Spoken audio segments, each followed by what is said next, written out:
bisa saya jawab, bisa bertanya.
Jika anggaran tidak ada di sekolah, itu tentunya kita akan dengar sekali dari mana uang tersebut.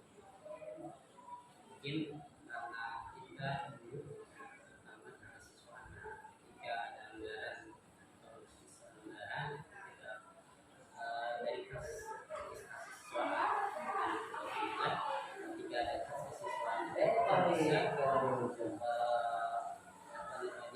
membuat suatu kegiatan yang memang di sekolah tidak ada anggarannya, tapi alhamdulillah dengan kas siswa tersebut berjalan dengan lancar. Kemudian juga ketika anggaran sudah tidak ada, kemudian kita biasanya ada undangan dari dinas terkait dengan mungkin lomba-lomba dinas seperti siswa yang akan berlomba, itu pun sama. Biarkan sekolah tidak ada, ketika dia ada, mau nggak mau kita harus berserta. Mungkin disitulah adanya mungkin kita dari siswaan kita negosiasi dengan sekolah sehingga acara tersebut kita jalan dengan baik. Dan selama ini yang siswaan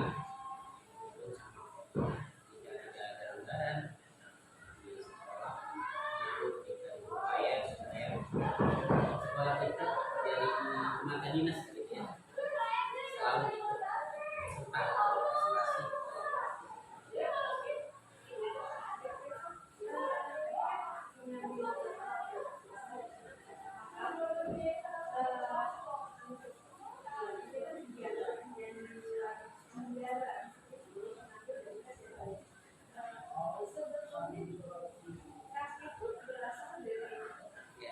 Sebenarnya misalkan kita ada anggaran sisa-sisa anggaran, kegiatan A ada sisa agak banyak, tapi dikumpulkan, disitulah banyak atau bisa katakan dari praktis lah ya. Ketika kita tidak ada anggaran, tentunya dari situ lah kita ambil anggaran.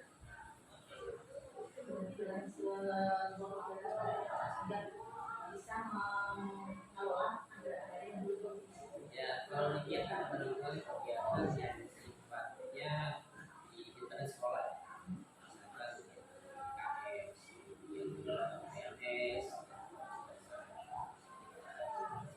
itu anggaran-anggaran rumah jika ada satu kita kumpulkan, kita jadikan dana praktis atau pas dan sehingga ketika ada kegiatan di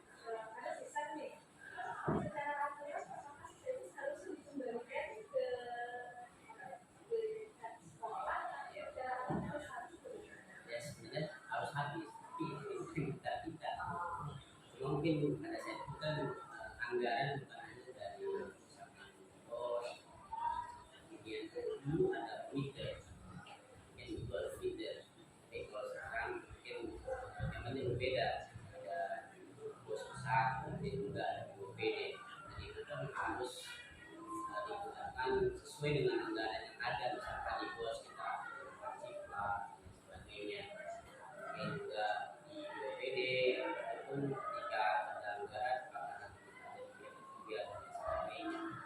Secara aturan kita harus betul-betul mengikuti aturan yang ada, baik itu dalam anggaran milik bos maupun dari kementerian sendiri. Ya. Kalau dulu mungkin bisa kita menggunakan anggaran itu, tapi sekarang sepertinya agak susah juga, beda.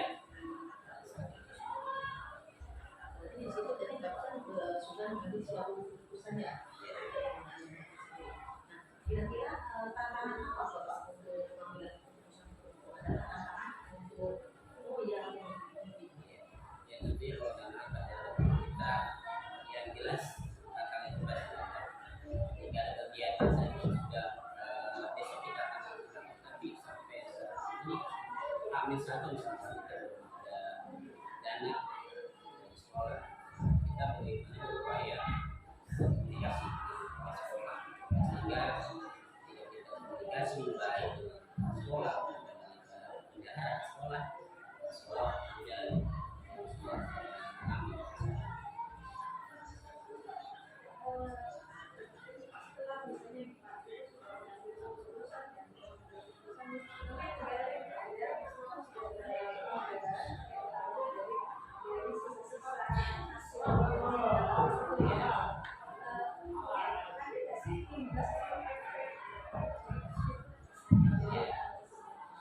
Kalau yang saya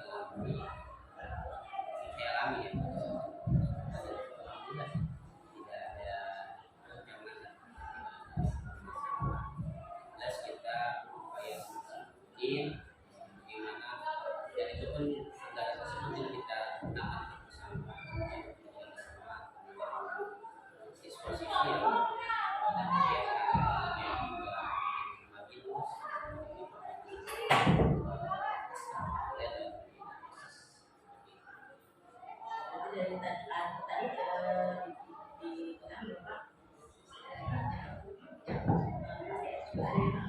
membantu semuanya.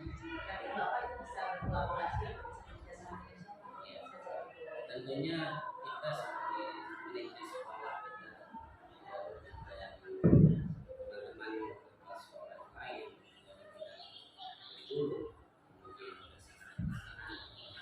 tentunya sangat membantu, artinya kita bisa berdiskusi berkomunikasi dengan lain sehingga benar-benar itu sangat membantu sehingga bisa artinya ada masukan-masukan dari masih itu dari kepala sekolah dan bendahara sekolah. Terus selain dari kolaborasi itu, apakah Bapak ada jadwal tersendiri untuk memecahkan masalah itu atau kasus online?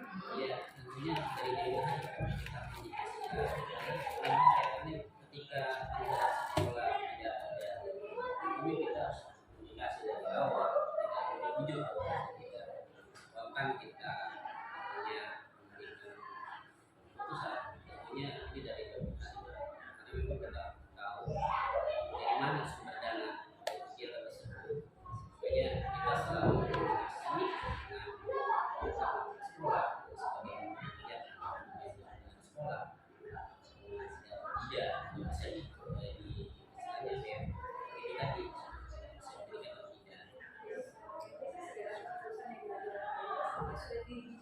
Ya sudah dikomunikasikan dengan sekolah.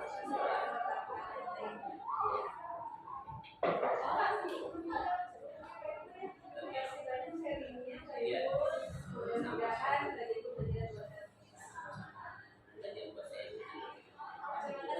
ya Waalaikumsalam.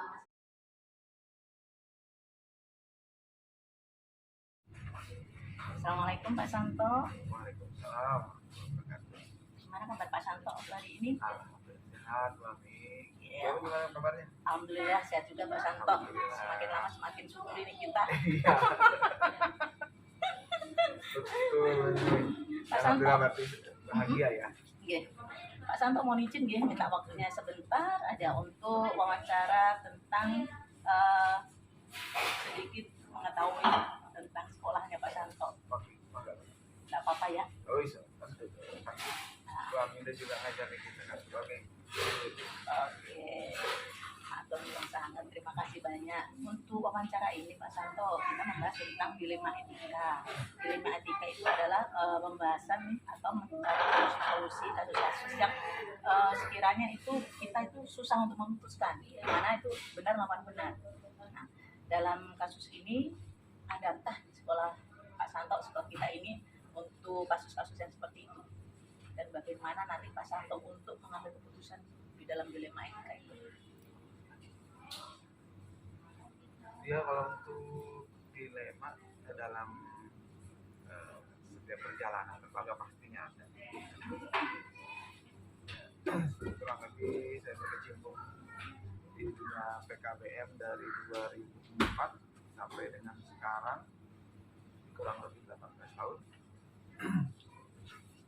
Nah, untuk hal-hal seperti itu pastilah ada dilema-dilema dalam apa Dalam mengambil keputusan. dalam mengambil keputusan. Terus seperti apa? Nah, jadi nanti Pak Santo mengidentifikasi kasus-kasus yang seperti apa itu untuk dilema etika itu sendiri. Contohnya seperti kasus apa? Dimana Pak Santo itu susah untuk memutuskan ini benar, ini juga benar. Jadi salah kayak kita itu dilema gitu. Ini terkait proses pembelajaran atau terkait tentang manajerial. Monggo kerso. Silakan, boleh pembelajaran, boleh tentang manajerial. Dari dalam hal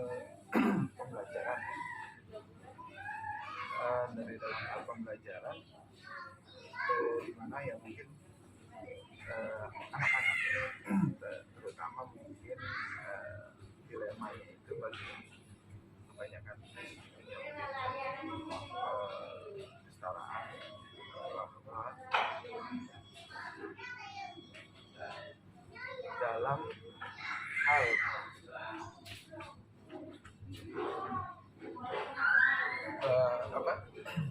siswa dalam hal kegiatan untuk sistem pembelajarannya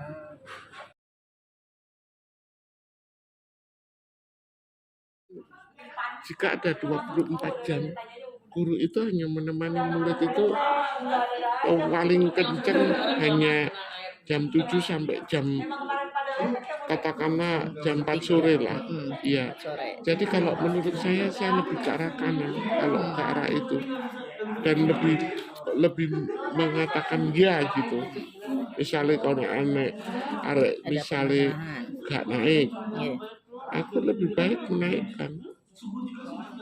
Masalah itu tadi background daripada tanggung jawab pendidikan itu kembali lagi, pendidikan itu adalah tanggung jawab bersama, tanggung jawab orang tua, guru dan masyarakat.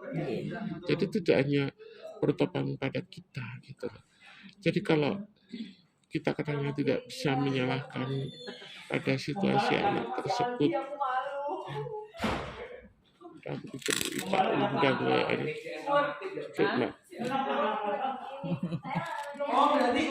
Pak Bas panggil aku. Iya tadi saya. Udah barangkali itu Mbak. Iya. Terus Selama ini bagaimana Ibu menjalankan pengambilan keputusan di sekolah, terutama untuk kasus-kasus yang dimana kepentingan itu sama-sama benar dan nilai-nilai kebajikan apa yang kan? kembali. Kebenaran itu ada 3 kalau menurut saya. 1 kebenaran diri sendiri, kebenaran menurut umum, dan kebenaran yang hakiki. Tuh. Terus kepentingan itu tentu saja adalah kepentingan juga demikian. Kepentingan ada kepentingan satuan pendidikan, kepentingan umum, dan kepentingan diri sendiri. Tentu saya akan mendahulukan yang terbaik semuanya itu. Yang dimana ketika kita terapkan keputusan itu atau kebijakan itu ketika kita ambil, kebijakan itu ketika kita ambil, itu adalah timbulnya masalah atau katakanlah boleh dikatakan apa, risikonya sangat terkecil. Itu kalau Bu Enda.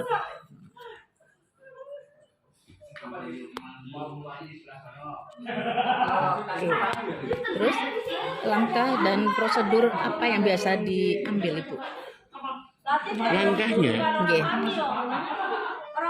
langkah-langkah atau prosedur, atau tentu saja prosedur seperti yang dilakukan yang kemarin-kemarin itu Ya. ada permasalahan. katakanlah seperti itu. Setelah saya memperoleh bahwa yang terbaik kebijakan itu adalah tetap lembaga di nomor satu kan, terus kemudian yang kedua adalah kebenaran yang terbaik yaitu takarannya, yaitu takaran. Saya harus berbicara kembali lagi kepada profil pelajar Pancasila. Tentu saja saya kebenaran hakiki, yaitu kebenaran takaran menurut Allah, dan risiko terendah. Itu adalah langkah yang mesti saya pikirkan. Ketika saya ambil bagaimana risikonya. Misalnya saya ada sebuah kasus katakanlah contohnya misalnya tentang Saya aneh Bu Wahyu pergi jam segini, biasa sore. siswa tersebut memang katakanlah sudah melampaui batas daripada etika pelajar yang telah digariskan. Tentu saya lihat bagaimana kerugian apabila anak ini dipertahankan terhadap lembaga. Saya pikirkan yang terbaik. Terus bagaimana punishment terhadap anak-anak yang memiliki kondisi yang seperti ini. Berbagai holistik lah, katakanlah holistik itu tentu saja saya tempuh. Bagaimana kondisi orang tua, bagaimana psikologis anak itu sendiri, bagaimana risikonya terhadap lembaga ini. Nah, yang terkecil lah yang saya ambil. Itu meskipun katakanlah memang ya, yang penting kasusnya bukan kepada kriminal ya Bu, kriminal. Kalau sudah kriminal saya tidak bisa, itu tentu saja harus saya serahkan kepada hukum yang berlaku di negara kita. Tapi kalau katakanlah etika, katakanlah anak itu kurang begitu santun, tentu saya akan berikan edukasi dulu.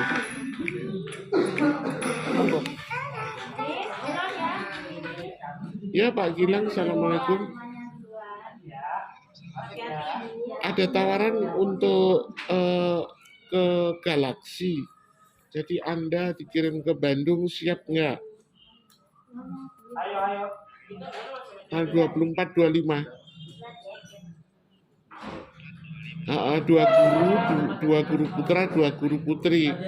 Dua gurunya putra Pak Gilang sama Pak Tiger. Dua guru putrinya Bu Elsa sama Bu Selfie. Gimana? Boleh, oke. Siap ya. Oke, terima kasih sayang. Assalamualaikum. Mbak Selfie siap Pak Gilang? Ya kan, Bu. Ya, tinggal Bu Elsa Mbak, hubungin Bu Elsa. Masih bagi rapat, Bu. Oh iya, siap. 20 ya? Oh ya. Lanjut ya Bung ya. Mm-mm. Terus hal-hal apa saja yang selama ini dianggap efektif dalam pengambilan keputusan dalam kasus-kasus dilema itu? Paling efektif ya. Nggih, hal-hal yang paling efektif dalam pengambilan keputusan. Kita lihat dulu. Tentu saja yang paling efektif adalah di mana payung hukum yang ada pada pada kasus itu yang melindunginya. Jika ada payung hukum yang melindunginya pada kasus tersebut, tentu kita bergeraknya lebih mudah. Oke. Lebih mudah. Itu efektif banget gitu loh. Karena kita tidak akan pernah salah jika payung hukumnya jelas. Nah gitu. Oke, berarti melihat payung-payung hukum Bung ya. Terus untuk yang berikutnya, hal-hal apa saja yang selama ini yang merupakan tantangan dalam pengambilan keputusan di saat dilema etika? Satu, Astagfirullah ya Allah ya Rabbi. tidak satu bahasa pada jajaran kita sendiri. Saya kan kebetulan wakil kepala sekolah, jadi kadang-kadang sesama dengan wakil kepala sekolah itu tidak satu bahasa. Nah, itu merupakan tantangan yang paling berat buat diri saya. Kadang-kadang meskipun benar saya menurut ukuran atau takaran Allah, payung hukumnya jelas, terus kemudian juga lebih menguntungkan untuk satuan pendidikan. Kadang-kadang ada orang yang berpikir nyeleneh. Jadi kadang-kadang berbahaya kalau menurut saya seperti itu. Nah, itu yang paling tidak. Tapi mudah-mudahan dengan semakin pinternya teman-teman menerjemahkan payung hukum yang ada, menjadikan role model buat anak-anak di era ke depan ya. Mudah-mudahan tidak ada tantangan lagi. Itu harapan saya. Oke, berarti tantangannya itu dalam satu lingkungan kerja ini masih berbeda-beda. Iya, betul. Tidak satu bahasa Iya. pada jajaran saya sendiri.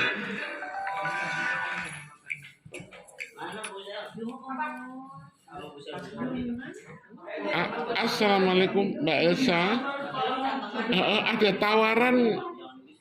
tawaran untuk mengikuti Galaksi atau dirimu dikirim dulu untuk mendengarkan diklat Galaksi tersebut, baru kemudian aplikasi. Ada 2 putra dan 2 putri. Yang putri Mbak Elsa sama Bu Selvi, yang putra Pak Tegar sama Pak Gilang. Karena yang diminta adalah guru seni, guru bahasa dan sastra daerah, guru PKWU, terus guru PAI. Siap berangkat? Oke, terima kasih sayang. Senin Selasa kayaknya. Senin Selasa. Iya, oke. Iya, terima kasih Mbak Elsa. Assalamualaikum ya. Aku lanjut. 3 lagi. Apakah Ibu memiliki jadwal tertentu dalam menyelesaikan masalah? Apa saat itu juga langsung selesai atau nanti kemudian hari? Lihat berat atau ringannya masalah tersebut tentu akan menjadi pertimbangan bagi saya.